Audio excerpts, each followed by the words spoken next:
wah harganya sekian. Begitu kemudian dia, tapi uangnya masih sisa banyak itu. Uangnya sisa banyak. Ya masuk ke Presiden Suite. Loh, tapi Presiden Suite itu 1 malam 3,6 juta loh. Lu ya enggak apa-apa, dinikmatin, cukup enggak uangnya? Masih cukup. Ya ayo.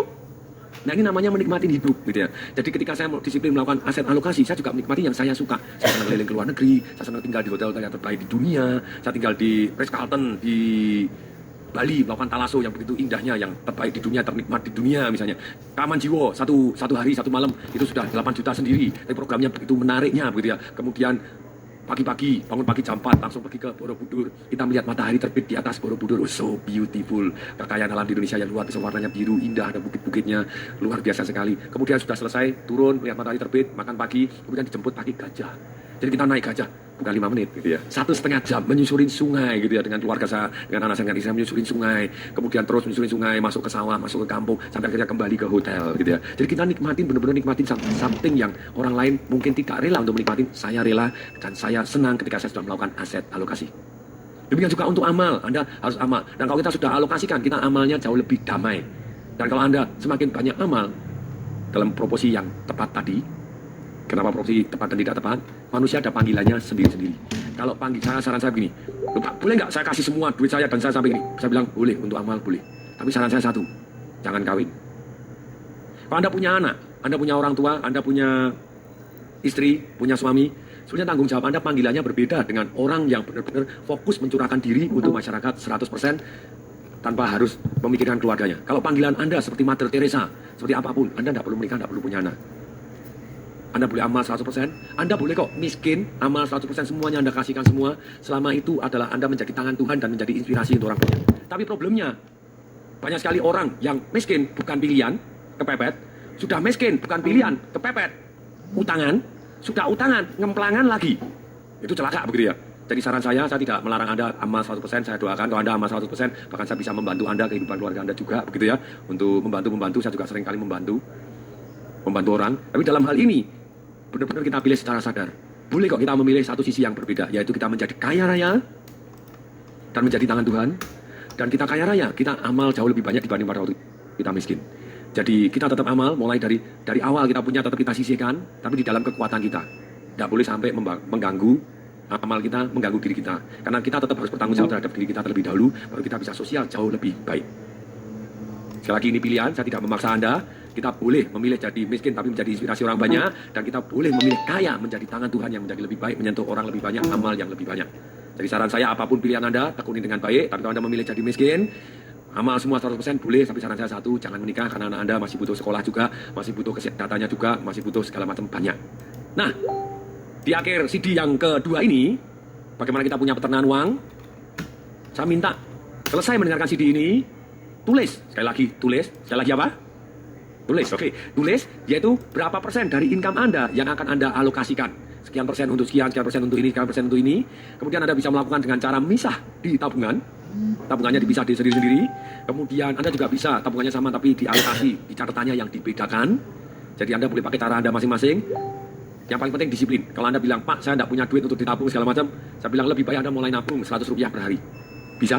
Jadi pakai kaleng aja, pokoknya ini hari tua 100 rupiah, yang ini untuk pendidikan 100 rupiah, 100 rupiah aja, biasakan. Itu hanya sekedar melatih pikiran bawah sadar kita, sampai kita mempunyai habit, sampai kita punya income yang lebih besar, kita otomatis tetap terus naruh ke dalam kaleng-kaleng kita, yang mungkin sudah bukan kaleng lagi, sudah berupa rekening bank, mungkin sudah bukan rekening bank lagi, mungkin sudah investasi Anda di reksadana, di saham segala macam, mungkin sudah masuk ke dalam bisnis-bisnis Anda, atau properti Anda, atau integrated resort Anda, untuk investasi-investasi seperti itu. Tapi dalam hal ini kita tetap harus mulai dari sekarang. Semoga bermanfaat. Saya Tung Desa Maringin mengucapkan salam dahsyat. Informasi seminar atau pelatihan untuk meningkatkan motivasi, sales, dan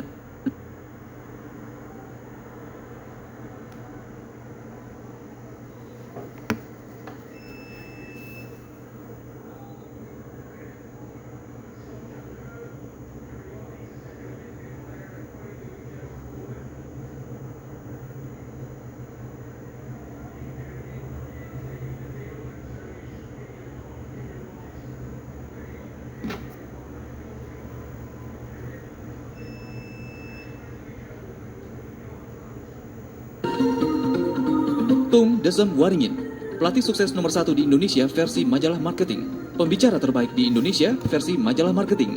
The most powerful people and ideas in business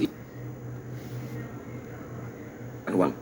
Di luar itu, kalau dia mau lebih kaya lagi, dia juga bisa menggunakan faktor kali. Jadi menjualnya bukan hanya kepada orang satu yang untung 10 miliar, tapi dia juga bisa jual kepada 100 orang, untung masing-masing 10 miliar. Akibatnya dia untung 1 triliun. Atau misalnya begini, kita mendapatkan uang 10 miliar. Kita bisa juga menjual kepada 10 orang yang untung masing-masing satunya 1 miliar. Atau kita bisa menjual kepada 1000 orang dengan untung masing-masing 10 juta. Atau mungkin juga kita bisa menjual kepada 1 juta orang dengan untung masing-masing 10.000. Atau seperti orang yang jualan jelly, mungkin untungnya cuma 10 rupiah, tapi dia bisa jualan 1 miliar jelly. Akibatnya dia juga untung 10 miliar.